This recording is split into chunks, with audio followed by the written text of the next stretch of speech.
नमस्कार दोस्तों। रियाना को जानते हैं आप? आजू बाजू में जो लोग हैं उनसे पूछिए कि रियाना को जानते हैं क्या? अगर जानते हैं तो क्या 24 घंटे पहले आप जानते थे? अगर नहीं जानते रहे हैं तो आप पिछड़े हैं, जाहिल हैं, गँवार हैं, कम पढ़े लिखे हैं, यह कहा जा सकता है। इसलिए आपको रियाना को जानना चाहिए, क्योंकि रियाना कुछ कहना चाहती हैं और वो ये कह रही हैं कि देश में जो किसानों का आंदोलन चल रहा है, दिल्ली की सरहद पर जो किलाबंदी है किसानों की और उसके बाहर सरकार की जो कीलबंदी है, उसके बारे में हम बात क्यों नहीं कर रहे हैं? किसानों के बारे में हमको बात करनी चाहिए। Why aren't we talking about this? एक खबर छपी थी कि हिंदुस्तान की सरकार और हिंदुस्तान के किसानों के बीच में टकराव चल रहा है। उस खबर को रियाना ने ट्वीट करते हुए यह बात लिखी है और जैसे ही उनका ट्वीट आया वैसे ही हिंदुस्तान में, हमारे देश में एक ऐसी जमात थी जिसके पैरों को ऐसा लगा कि पर लग गए। वो आसमान में उड़ने से लगे। उनको लगा कि रियाना ने इतनी बड़ी बात कह दी है, अब तो सरकार के ऊपर एक बदनुमा दाग है, सरकार बहुत बड़े दबाव में है, क्योंकि यह रियाना की ओर से आया हुआ है। और आप रियाना को नहीं जानते, इसलिए आपको रियाना को जानना चाहिए था। रियाना कौन है? अब ये देखिए, वो एक पॉप स्टार हैं, अमेरिका में रहती हैं, बारबाडोस में पैदा हुई। बारबाडोस वही पश्चिमी हिस्सा जो प्रशांत महासागर का होता है, जहाँ द्वीपों का एक समूह है जिसको हम वेस्ट इंडीज़ कहते हैं, जहाँ हमारे खिलाड़ी खेलने के लिए जाते हैं। उन्हीं में से एक है बारबाडोस। जैसे त्रिनिदाद है, टोबैगो है, जमैका है, एंटीगुआ है, वैसे बारबाडोस है। वहीं पैदा हुई और आज की तारीख में वो अमेरिकी पॉप स्टार हैं। दुनिया में उनकी तूती बोलती है। ट्विटर पर उनके फॉलोअर्स की तादाद 100 मिलियन यानी कि 10 करोड़ है और पूरी दुनिया में उनको चाहने वाले या पसंद करने वाले लोगों की जमात बहुत बड़ी है। वो बड़े स्टार हैं, इसमें कोई दो राय नहीं है। और जायदाद में उनके बारे में मैंने कहीं पढ़ा कि 4,500 करोड़ की संपत्ति उनके पास है। और वो रियाना हिंदुस्तान के किसानों के आंदोलन के बारे में बात करना चाहती है और यहाँ के लोगों को लगता है कि रियाना ने यह बात कह दी, इसका मतलब ये है कि मामला बहुत गंभीर हो चुका है और इस पर कानून जो सरकार ने बनाया है उसको हटा लिया जाना चाहिए या रद्द कर दिया जाना चाहिए, जैसा किसान कह रहे हैं। और रियाना अगर बात करना चाहती हैं तो देश के हर हिस्से में, हर कोने में, हर तबके में और हर आदमी को बात करना चाहिए। अब अगर रियाना के कहने से हिंदुस्तान के सवाल निपट जाते हैं, उनका निदान हो जाता है, यहाँ की जो मुश्किलात हैं, यहाँ की जो परेशानियाँ हैं, यह टकराव है, ये ख़त्म हो जाता है, तो रियाना को बात करना चाहिए और रियाना को चाहने वाले लोगों को भी बात करनी चाहिए। अब सवाल ये है कि बात कर लेने भर से ही मसले सुलझ जाते तो हम मान लेते कि आपको उस बात की समझ है जिसकी बात आप करना चाहते हैं। अब रियाना को हिंदुस्तान के किसानों की मुसीबतों, परेशानियों, छोटी जोत, बड़ी जोत के किसानों की कितनी समझ है? जिस अमेरिका में वो रहती हैं, वहाँ जो छोटी जोत का किसान होता है वो भी 100 एकड़ का होता है। हज़ारों हज़ार एकड़ के किसान होते हैं। उनको सरकार की तरफ से अलग तरह की सब्सिडीज़ दी जाती हैं, उनके लिए अलग तरह के नियम कानून हैं और वहाँ बैठ कर के वो हिंदुस्तान के किसानों के बारे में कोई नज़रिया रखती हैं या वहाँ से यहाँ हिंदुस्तान के किसानों की मुश्किलों, समस्याओं, परेशानियों पर या सरकार के साथ उनके टकराव को लेकर के कोई बात करना चाहती हैं, तो उससे क्या हल निकलेगा? और यहाँ के लोग जो अचानक खुशमन हो जाते हैं, उनके भीतर लड्डू से फूटने लगते हैं, एक उल्लास उत्सव का माहौल उनके चारों ओर देखने को मिलता है। तो ये अजीब सी बात है। कुछ लोगों के ट्वीट्स मैंने देखे तो उनको लगा कि हिंदुस्तान के प्रधानमंत्री से ज़्यादा फॉलोअर्स रियाना के ट्विटर हैंडल्स पे हैं।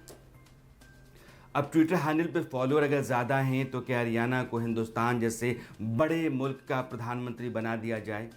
क्या लोगों की लोकप्रियता के आधार पे ही उनकी समझ और उनकी हैसियत या उनकी जिम्मेदारी तय होनी चाहिए? इस तरह की समझ रखने वाले लोगों के साथ भी समझ का एक संकट चलता रहता है। इसीलिए मैं कह रहा हूं कि रियाना के ट्वीट भर कर देने से जो लोग हवा में थे, आसमान में थे, उन लोगों की समझ पर सवाल है, ना कि जो मैंने पहले कहा कि वो लोग अगर पूछते हैं आपसे कि रियाना को जानते हैं और आप नहीं जानते हैं तो उनके लिए आप पिछड़े और कमअक्ल हो सकते हैं। लेकिन दरअसल रियाना के कहे के आधार पर हिंदुस्तान के सवाल को संजीदा मानना और उस पर सरकार को दबाव में लाने की कोशिश करना उनकी नासमझी है, और वो एक अलग तरह की मानसिकता में रहने वाले लोग हैं। फिर वो हिंदुस्तान में रह करके भी हिंदुस्तानियत को नहीं जानते, हिंदुस्तान के सवाल को नहीं जानते हैं। अगर रियाना कह रही हैं तो फिर मियाँ खलीफा भी कह रही हैं। अब मियाँ खलीफा कौन है? एक लेबनान देश है, आप जानते होंगे, जो मध्य एशिया के देश होते हैं, सीरिया, इज़राइल, लेबनान, ये मध्य एशिया के देशों में से एक देश है लेबनान। वहाँ पैदा हुई मियाँ खलीफा, अमेरिका में वो भी रहती हैं। वो पोर्न आर्टिस्ट हुआ करती थी और कभी 2014-15 के आसपास उनको ढूंढने वाले, यानी कि इंटरनेट पर सर्च करने वाले लोगों की तादाद सबसे ज़्यादा हुआ करती थी, क्योंकि वो पोर्न स्टार सबसे ज़्यादा पसंद की जाने वाली थी। आज की तारीख में सोशल वर्कर हैं, मॉडलिंग करती हैं। लेकिन मियाँ खलीफा भी कहती हैं कि मैं भारत के किसानों के साथ खड़ी हूँ। क्या मियाँ खलीफा के कहने के बाद किसानों की समस्या पर उनको बुलाया जाए, उनकी राय ली जाए, उनसे मशवरा किया जाए कि दरअसल ये समस्या, ये संकट कैसे निपटे? इसलिए ये एक मानसिकता का सवाल है। अब जो लोग रियाना या मियाँ खलीफा के कह देने भर से या ट्वीट कर देने भर से अचानक फूल के कुप्पा हो जाते हैं, उनके लिए एक छोटा उदाहरण मैं रखना चाहता हूँ। वो है गीता गोपीनाथ का। गीता गोपीनाथ हिंदुस्तान की हैं, यहीं एलएसआर की पढ़ी, केरल की हैं, और वो आज की तारीख में इंटरनेशनल मॉनेटरी फंड की चीफ इकोनॉमिस्ट हैं, जिसको आप मुख्य अर्थशास्त्री कहते हैं। वो आईएमएफ की पहली महिला चीफ इकोनॉमिस्ट हैं, और जब उनको ये हैसियत 2017 में दी जा रही थी तो जो आईएमएफ की एमडी हैं क्रिस्टीन लेगार्ड, उन्होंने कहा था कि Gita one of the best economists and one of the most prolific brains of this world, बहुत ही मेधावी और अर्थशास्त्र की बहुत बड़ी जानकार हैं। उस गीता गोपीनाथ ने जो कानून सरकार ने बनाया है कृषि सुधारों को लेकर के, उसके बारे में कहा था कि यह क्रांतिकारी हो सकते हैं अगर किसानों को, छोटी जोत के किसानों को कुछ समय के लिए समर्थन दिया जाए, सपोर्ट किया जाए। तो उस गीता गोपीनाथ के बयान को लेकर के इतनी खलबली, इतनी चर्चा नहीं थी, जबकि वो अर्थशास्त्र की जानकार हैं, भारत की हैं, यहाँ की खेती को समझती हैं, परेशानियों को समझती हैं, और यह सब जानते हैं कि सत्ता से लेकर के समाज तक जो अड़चनें हैं वो क्या होती हैं। वो केरल सरकार में, जो कम्युनिस्ट सरकार केरल में है, पी विजयन ने उनको अपना मुख्य आर्थिक सलाहकार भी बनाया, और इसको लेकर के कई वामपंथी, उनके दल के ही नेता बहुत नाराज़ हुए थे। लेकिन गीता गोपीनाथ ने अपने देश के बारे में अपनी सरकार की ओर से बनाए गए कानून को लेकर के जो राय जाहिर की थी, उस कानून के बारे में, उस गीता गोपीनाथ के बारे में यहाँ उस तरह की चर्चा नहीं हुई। यहाँ उस तरह से लोगों ने हो हल्ला नहीं मचाया, उस तरीके से उनके पास खुशियों का अंबार नहीं आया जिस तरीके से रियाना को लेकर के।